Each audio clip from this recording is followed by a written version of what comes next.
السلام عليكم ورحمة الله تعالى وبركاته. إذن في هذا الفيديو سنقوم بتصحيح الفرض الثاني لمادة اللغة الفرنسية للمستوى الخامس ابتدائي الدورة الأولى. إذن في البداية سنقوم بقراءة هذا النص بشكل جيد حتى نستطيع أن نجيب على أسئلة الفهم ou bien la compréhension de texte. D'accord? Donc on commence la lecture tout d'abord. Donc Ashura est une fête célébrée le 10e jour de Muharram, premier mois de l'année musulmane. Cependant, cet événement religieux est aussi synonyme de beaucoup de heurts, voire de malheurs. Retour sur l'origine d'Ashura et les dégâts causés annuellement au Maroc. Célébré chaque année au Maroc, comme dans tous les pays musulmans, Ashura est une fête associée à l'enfance, au partage et à la générosité envers les démunis. Malheureusement, pas une année ne passe sans qu'il y ait des dégâts énormes à cause de pratiques et dérapages accompagnant cette fête. Donc on passe pour répondre sur les questions de compréhension de texte, d'accord? Et on commence par la première question. Donc quel est le type de ce texte? D'accord? Donc le type de texte est informatif, d'accord? Donc parce que le texte il nous présente des informations sur Ashura. C'est bon? Donc on passe pour la deuxième question. Quand est-ce qu'on célèbre Ashura? Donc d'après le texte, Ashura est une fête célébrée le 10e jour de Muharram, donc premier mois de l'année musulmane. D'accord? Donc on célèbre Ashura le 10e jour de Muharram. On passe pour la troisième question. Muharram est donc le deuxième mois de l'année musulmane ou bien le premier mois de l'année musulmane. D'accord? Donc ici, le premier mois de l'année musulmane d'après le texte. C'est bon? Donc on va cocher le premier mois de l'année musulmane. Ici, pour la question 4, donc réponds par vrai ou faux. D'accord? Donc on va lire ces phrases-là et on va voir est-ce que ces phrases sont vraies ou bien faux. C'est bon? Donc Ashura est célébré chaque année au Maroc. C'est vrai. Ashura est une fête religieuse à l'islam. Oui, c'est vrai. Quelques mauvaises pratiques durant Ashura causaient des dégâts. Vrai. Ashura n'est pas célébré qu'au Maroc. Faux. D'accord?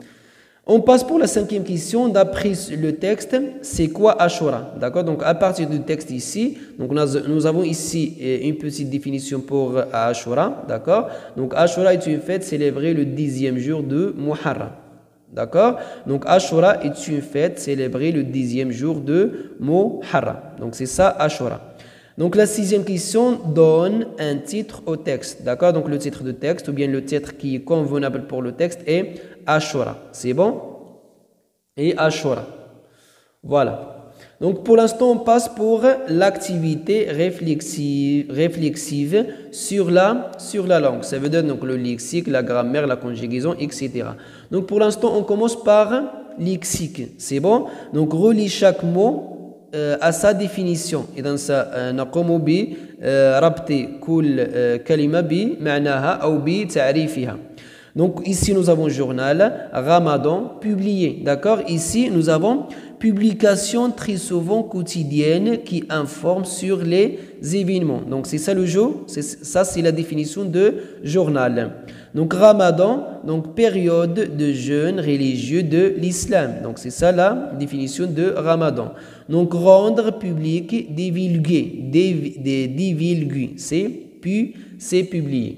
D'accord? Donc on passe pour l'instant, deuxième question de lexique, les mots ou bien mais les mots suivants au champ lexical correspondant dans le tableau. D'accord? Donc nous avons ici le champ lexical de l'école et le champ lexical de la fête. Ici nous avons la cantine, danse, festival, religieuse, directeur, dessin, examen. D'accord? Donc pour l'école ou bien pour le champ lexical de l'école, on trouve directeur, cantine, dessin et examen. Pour le champ lexical de la fête, danse, festival et religieuse. Donc ici, religieuse. Donc on passe pour la grammaire. Donc souligner le groupe verbal dans les phrases suivantes. D'accord? Donc bien sûr, ainsi qu'il y a le groupe nominal-sujet et le groupe verbal. Donc le groupe nominal-sujet, c'est le sujet de la phrase et le groupe verbal, c'est le verbe plus le complément. D'accord? Donc ici, la première phrase, Kamal apprend ses leçons. Donc apprend ses leçons, c'est le groupe verbal. Je vais partir à l'école. Donc vais partir à l'école, c'est le groupe verbal. Ashura est ou bien une fête associée à l'enfance. Donc, et ça c'est le verbe être, d'accord, donc conjugué au présent. Donc, et une fête associée à l'enfance, donc ça c'est le groupe verbal. Maman prépare le repas, donc prépare le repas, c'est le groupe verbal. Et bien sûr, le reste c'est le sujet. C'est bon?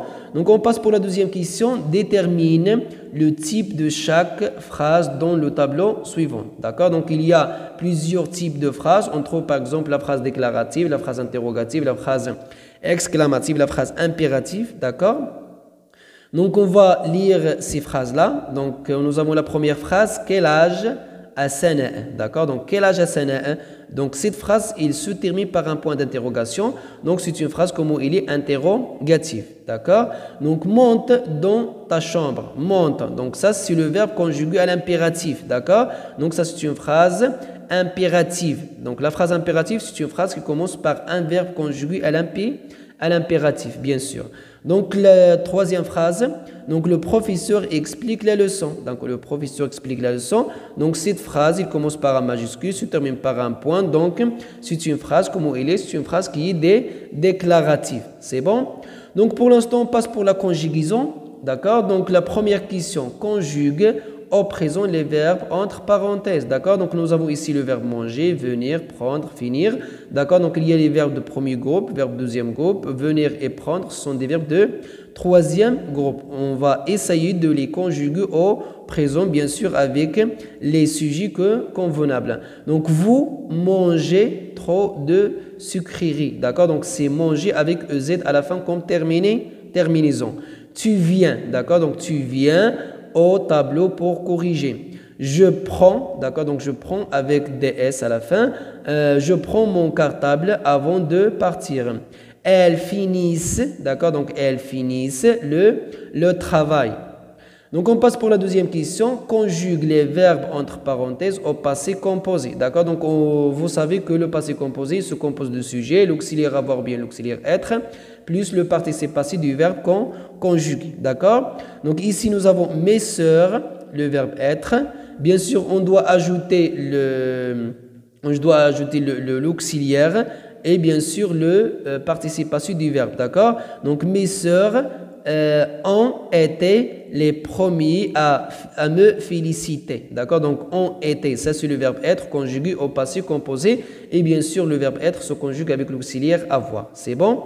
Donc, dans ce texte, les minuscules devenir, ça veut dire sont devenus les majuscules. D'accord? Donc, le verbe devenir, c'est un verbe qui se conjugue au passé composé avec l'auxiliaire être. D'accord?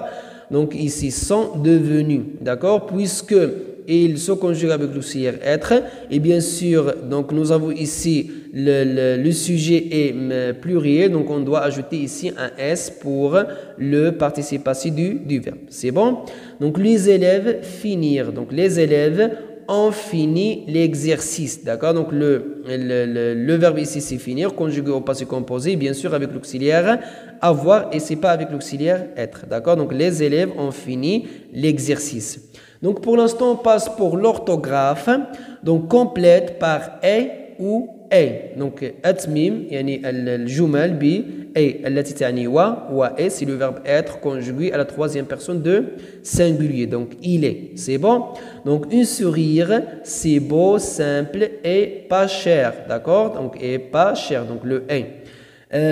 Ma sœur est excellente en orthographe. D'accord? Donc, et ça, c'est le verbe être. Sonner et entrer. D'accord? Donc, sonner et entrer. Donc, c'est et avec T. Donc, vous savez, c'est. Donc, c'est le verbe être ici. Un brave garçon.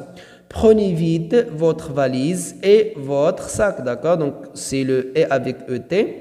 Et ici, c'est. Donc, c'est le verbe être. D'accord? Donc, c'est le temps de partir. Donc, on passe pour la deuxième question de l'orthographe. complète le participe passé de chaque verbe dans les phrases suivantes. D'accord? Donc, le participe passé, je répète la question. Donc, complète le participe passé de chaque verbe dans les phrases suivantes. D'accord? Donc, ils ont acheté ils ont acheté des pommes. D'accord? Donc, acheter pour les verbes du premier groupe. Donc, ils se terminent, leur participe passé se termine par E accent. D'accord?